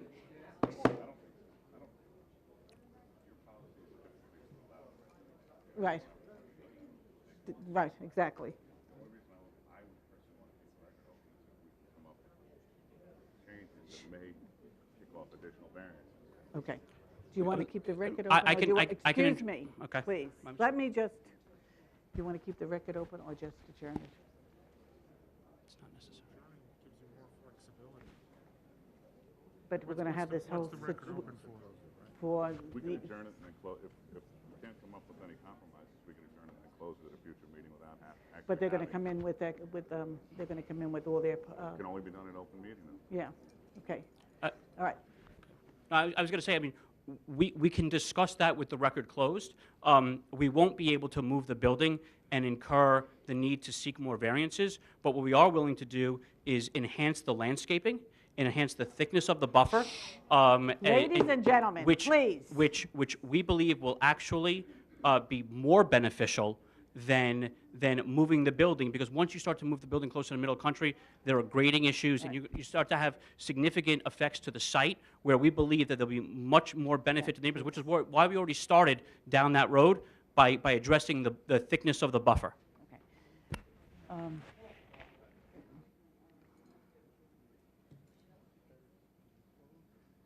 People had the opportunity to be heard. There was notice in 3 forms. I mean, if you keep it going, it may go on forever. I know, okay. We're going to close it. Okay. There has been a decision that the board is going to close the hearing. Do I have a second? No. Do you have a second? Second. All in favor? Aye. Motion carried.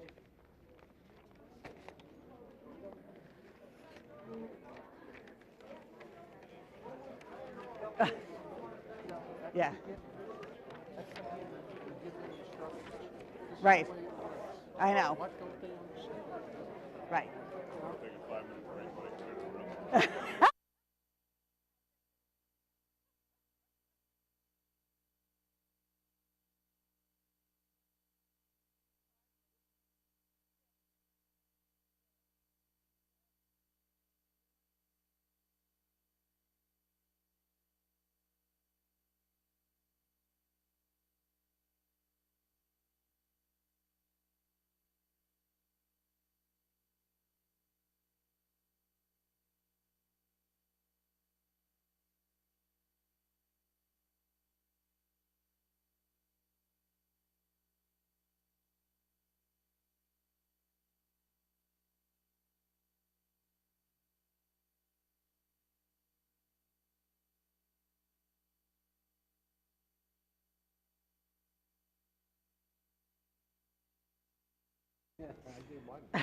Okay. All by yourselves. Oh, that's all right, I have them. Leave it just here, I have it all over there. Okay, next case is case 16717, Tammy and Salvatore Polizzi, 10 Rutgers Street, Smithtown location, west side of Rutgers Street, south of Howell Drive, Smithtown, property zone R10.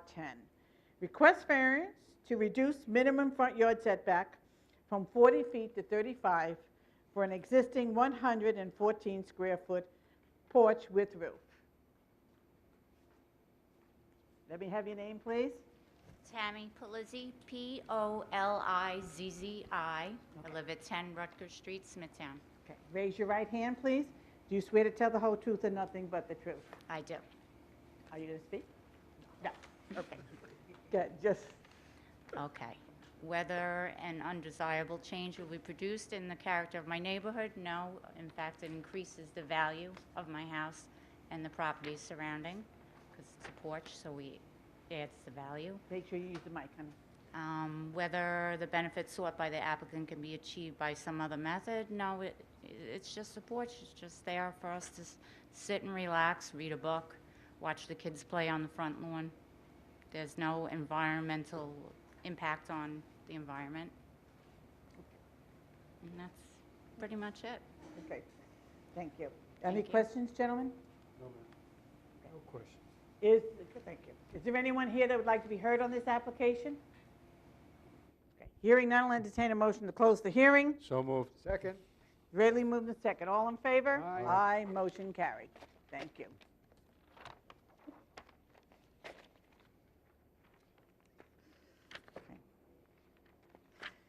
Next case is case 16718, Gerald O'Shea.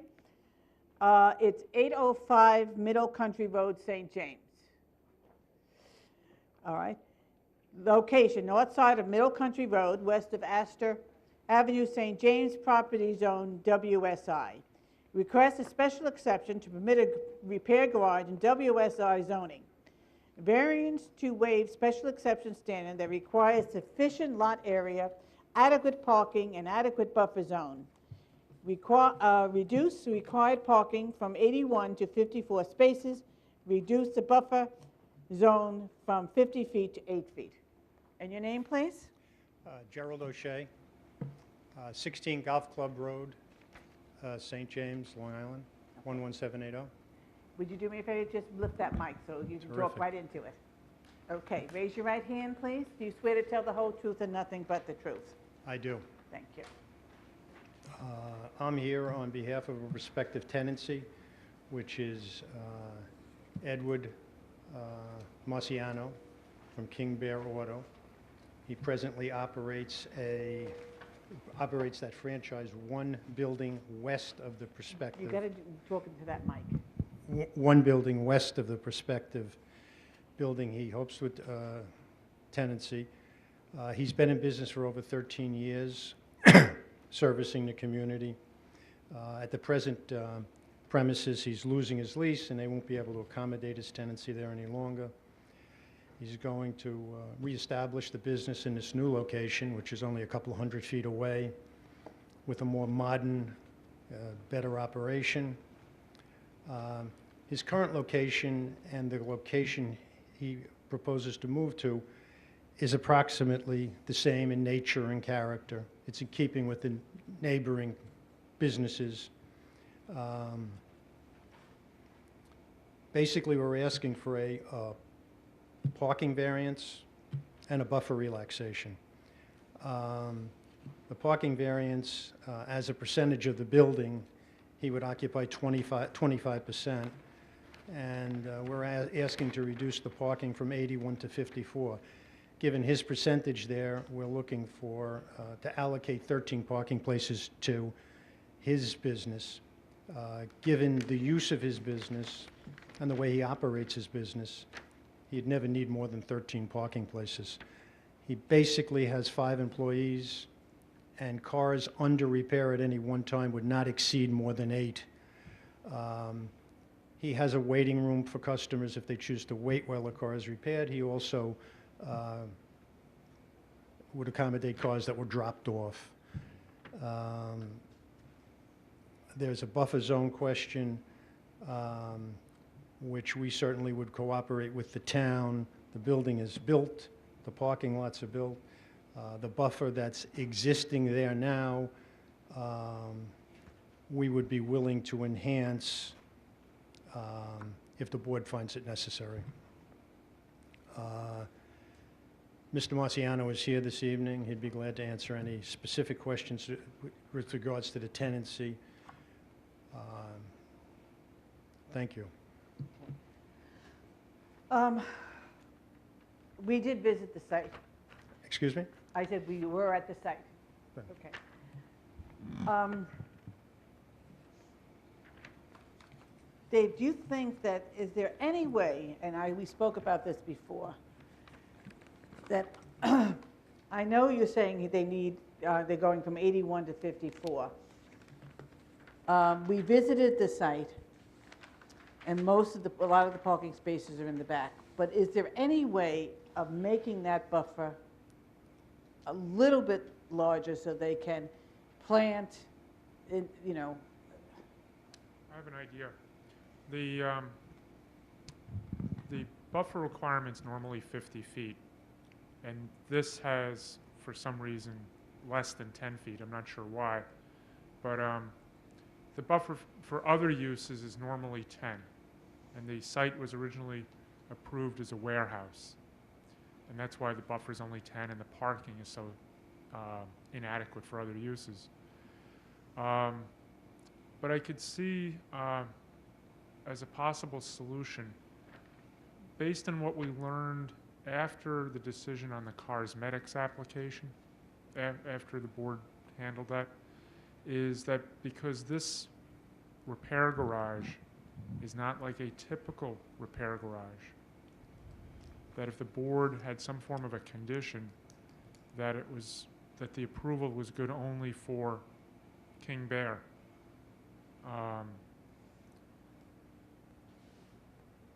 then that would be important, because if it's a carte blanche approval, which we were concerned about with cosmetics prior to the decision, but the attorney came back later with some case law. But then he never requested it to be reopened. I'm not sure what happened, but based on what we learned, that it may be permissible to restrict the approval to this particular use, because they're asking for variances based on this particular use. The second part of it is there's no way to provide the buffer and provide the parking that's requested. One of two things would have to happen. One is to change the application and go for a more substantial parking variance. That would require quite a bit of time to amend the application, send out new letters, repost the property, put new notice in the paper, change the denial and the plans and so on and so forth. The second option, I think, is if the board put a condition on this, that this approval is good only if the Board of Site Plan Review allows him to land bank, say, the last 2 tiers of parking spaces, like add, say, 18 feet of landscaping across the back.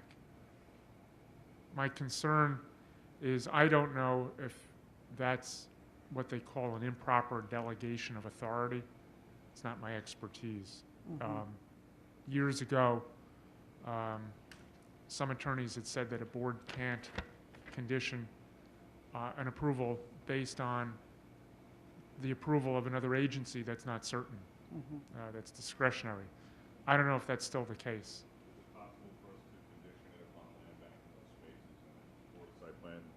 Approval. Board of Site Plan chooses not to do that, then basically negates our approval. That's the question I've got. That's the question I'm wondering about. If the board denied that, which I've never seen them deny it in 25 years of doing this, but if they did, would it be fair to say that the applicant would be that you would consider a revised application? I mean, I won't put you on the spot, but that's where you would be. Right. Just my feeling is that I'm very familiar with this area and the stores that are in it at this present time. Right. As I said to you before, the educational store, which I believe would not have a tremendous amount of people going into, especially in the East End interiors. I am very familiar with both of those. Now, in the front, you have 32 parking spaces. Am I correct? I don't remember the number. Is that it? 32. I knew it was approximately like that. It seems to me that I don't know if all those parking spaces in the back would be used and people would walk all the way to the front. So if we could land bank some of them, if that would be permissible. Yeah, the land banking is up to the Board of Site Plan Review. Okay. If you said this is approved, subject to the Board of Site Plan Review approving the land banking of those spaces, my question is that permissible? I mean, that's a good idea, I think. I don't know if it's legal. And this way, then the buffer could be a little bit more, could be larger, and more and dense planting could be put in. Correct. And I also think that based on what we heard about King Bear, and I think what we've seen of King Bear, they're not a typical repair garage. They're also not a body shop. That's a big difference between this and, say, Whitestone Auto Body and many others around town. The ordinance doesn't distinguish within its definition, body shops and other kinds of repair garages. However, if someone came in proposing, let's just say, glass replacement or sound installation, they're different. Even though they're all lumped as repair garages, they're all different. In this situation, I think you only have to look approximately 200 feet to the west and see the nature of what's going on there. But I think it's important that the board, if you approve it, that you condition it upon that it's only good for King Bear, and if someone else comes in with some other kind of an operation, they have to start from scratch, so to speak. Okay. The other problem is that we do not have a secret, so we can't act on this tonight. There's no action. Was there any think from Suffolk County Planning? Sure.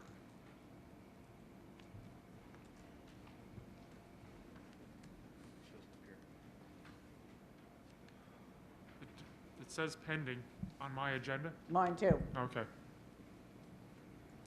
Okay. We'll consider everything, but there's no action tonight because I'm waiting for the secret determination. Okay. Okay? Thank you very much. You're very welcome. Is there anyone here that would like to be heard on this application? Hearing none, I'll entertain a motion to close the hearing. So moved. Second. Is really moving second. All in favor? Aye. Aye. Motion carried. Next case is case 16719, Peter Rabuccio, 1 Cortez Lane, Kings Park. Location, northwest corner of Cortez and Bird Courts, Kings Park, property zone RM7. Request variance to reduce the minimum rear yard setback from 35 feet to 8 for a proposed 729 square foot second floor addition and a 153 square foot garage addition. Increase the maximum floor area ratio from 25% to 48%. And your name, please? It's Peter Abruzza. I live at 1 Cortez Lane, Kings Park, New York. Okay. Use the mic. Raise your right hand. You swear to tell the whole truth and nothing but the truth? Yes, sir. All right. You guys came to see the site. I did. Yes, and we made a mistake, not 48, it's 31, your calculations. So that's the first thing, because they called me today and said, no, it's not 48, it's 31 now. 31. It's only 31. So I guess my architect's not too good at math. You got to get closer to the mic. I guess the architect is not that great at math, because I went by him. I didn't do the 35 to 8. That's, if you look at my house, it's there already. And I did go for a variance back in 92 for 7 feet, but I didn't use it. I went, you approved it, and I didn't use it when I built the garage. Okay. So I left it everything at 8. All I want to do here is, I just want to come forward 13 feet to make it squared off my house. If you see the pictures I sent you, it's like all chopped up. I want to come back 13 feet, not past my front of my house, just even with my house. And that will give me enough room to put 2 bedrooms for my family, which I have. I got 2 of them in 1 room, and now they're 16, and they don't, in the little bedrooms, I just want to add 2 more bedrooms on top so everybody gets their own bedroom. In this company, I don't think they'd be going. They'd probably stay home in college and be in my house. And the impact is nothing, because my house is already there for my 2 neighbors. I already talked to them. They're fine with them. And all I'm going forward, and what's in front of my house is a sump. It's a sump. Right across my house is a big sump. So I don't have a neighbor that's in front of me that, if I come out even with my house, it will affect them. And then I'm going to go over the roof. I'm just going to put the 2 bedrooms up there for my kids. And I'm taking 3 bedrooms. They would have gave me 6, but I'm taking 3 bedrooms. And I'm going to take the wall down and make it just 2 bedrooms instead of 3. Just let me tell you that there is a problem. I went to look at the site, and you have a problem with the fence. Now, we usually... That, I did the permit, I did do a hearing with it. They told me I could build it if I put trees in the front of it, Yes. which I did.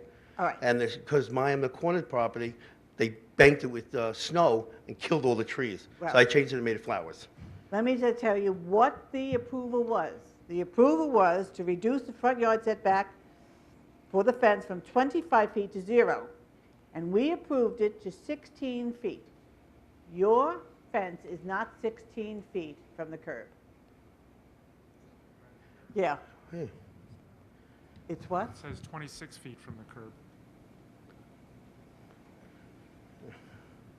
On the decision letter, it says 16 feet, and then it says Only. parentheses 26. Oh, I'm sorry, yes. So it has to be, you're correct, I'm so sorry. It has to be 26 feet from the curb. 16 was approved, and there's 10 feet that is town property. So your fence, I believe, is on town property. So that fence has to come back Or take it down, 26 feet. that'd be at my house. Well,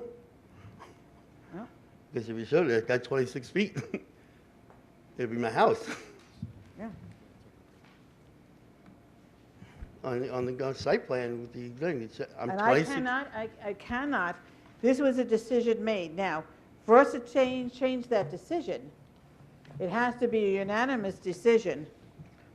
You have to apply to reopen, and then you have to have a unanimous decision to change it.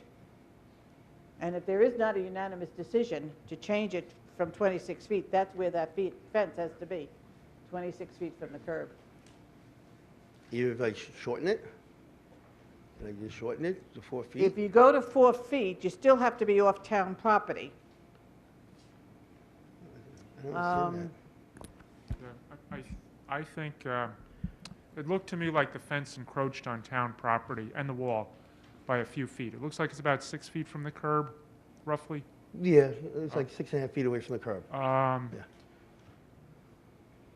Forgetting the retaining wall part and just the fence alone, for the fence to be in compliance, a 4-foot fence to be in compliance, it would have to be set back from the retaining wall a distance equal to the height of the retaining wall. And I'd say the retaining wall is about 2 feet high. Yeah, about 2 feet. Let's say 2 feet. Yeah. So the fence would have to be set back 2 feet from the retaining wall and on your property. And then it really wouldn't be the subject of a variance anymore. All right, so if I make it 4 feet, come 2 feet, Yeah, Prior- 4-foot fences don't need permits. Okay. Anything over 4 needs a permit. I got to come back 2 feet. I think you probably, if you measure from the curb, and if the curb is 10 feet from the property line like it usually is, you probably have to move it a little more than 2 feet. You probably have to move it about 3.5. If you said the 3 feet. retaining wall is, all right. yeah. If you said the retaining wall is 6.5, then that means it has to, the fence would have to be 3.5. As the chair often says, the zoning board is not the enforcement entity. The retaining wall being on town property is something I think you'd have to deal with the highway department. But that would put you in compliance, you know, Right. at least with respect to your own property. A 4-foot fence, 10 feet from the curb All right, Mm. would work. that means I got to move that, okay. Now, in terms of the FAR, I spoke to you yesterday on the phone. Yeah. And it was, my calculations were is that the FAR is 30-point-something%. I don't remember what. I think it was 31, and we said Yeah, 31. well, then this morning, I noticed that the second story of your house is bigger than your first because it covers over the porch, the proposal. The proposal, yes. That kicks it up to 31-point-something%. Oh, okay. So in round say numbers, 32. Yeah, in round numbers, the FAR would be 32%. Okay. So it's not as substantial as the public notice says. now there's no action tonight because there's no secret, but there is a concern from the environmental department on your application house. You have doors to the inside basement entrance, and you have a full bathroom and 2 existing rooms. Is that in the basement? Yeah, that was done. Okay. I will just, we have to wait for the environmental department to give us a secret before we can do any action at all. Okay. All right? All right, okay. Okay. And by that time, I Anything should have the else? fence moved. Gentlemen, anything? Okay. All right, thank you very much. You're very welcome.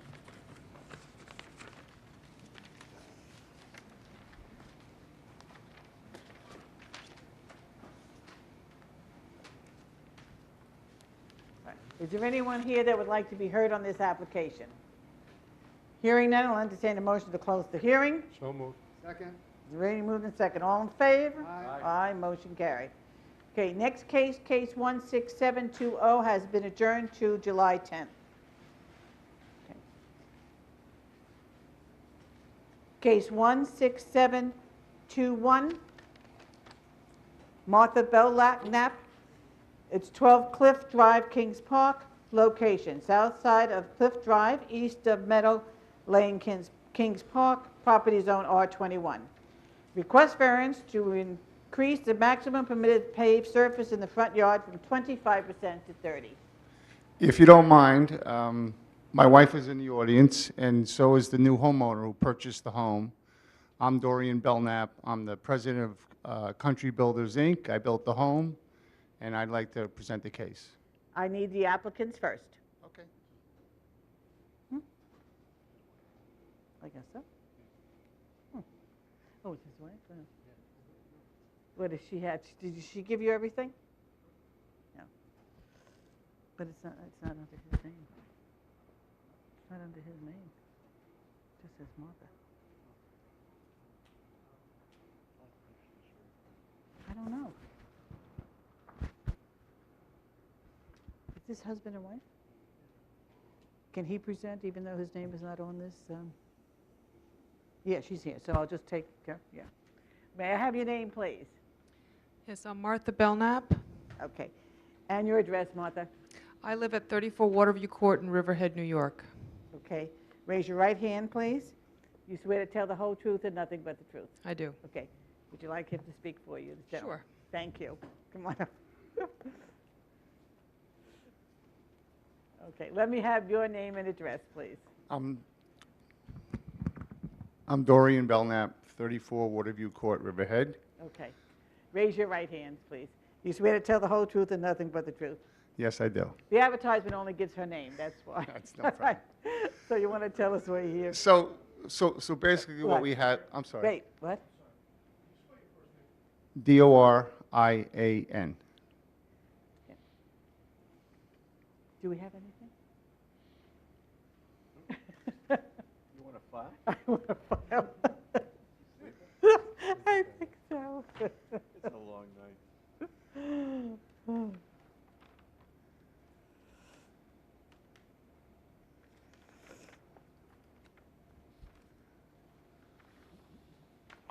All right, go ahead. Yeah, basically what we have is an acre property that, as you can see from the survey, is pretty much pie-shaped.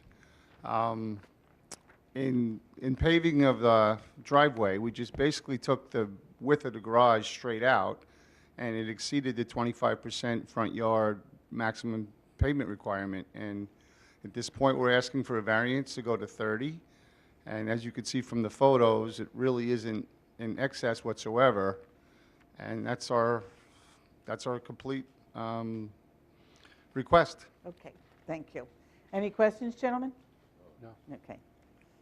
Thank you. Okay. Okay, thank you very Is there- much. yeah. Is there anyone here that would like to be heard on this application? Hearing none, I'll entertain a motion to close the hearing. So moved. Second. Is ready, moved, and second. All in favor? Aye. Aye. Motion carried.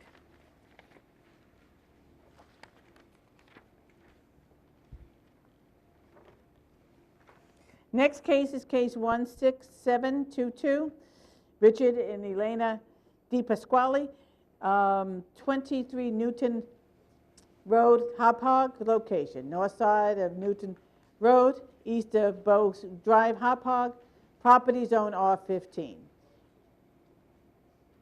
Request variance to permit environmentally sensitive lead to be altered. Depth to groundwater, less than 10 feet for an in-ground pool. And your name, please? My name is Rick DiPasquale, residing at 23 Newton Road, Hauppauge, New York. Okay, raise your right hand, please. Do you swear to tell the whole truth and nothing but the truth? So help me God. I'm here to request variance to permit an in-ground swimming pool with respect to the sensitivity of the area, that the structure is to be constructed all possible precautions to protect the environment, the welfare of individuals, and public safety have been considered and implemented. The pool will be placed at the furthest westerly position of the said property to ensure it has more than a sufficient amount of distance from the area of concern, as per a letter of non-jurisdiction from the DEC as well. To ensure the welfare and safety of the subject property, it has a fully enclosed fence with 2 self-closing auto-latching gates. To maintain environmental integrity, with respect to possible groundwater contamination, we elected to utilize a natural salt water filtration system as an alternative to the traditional chlorine filter systems,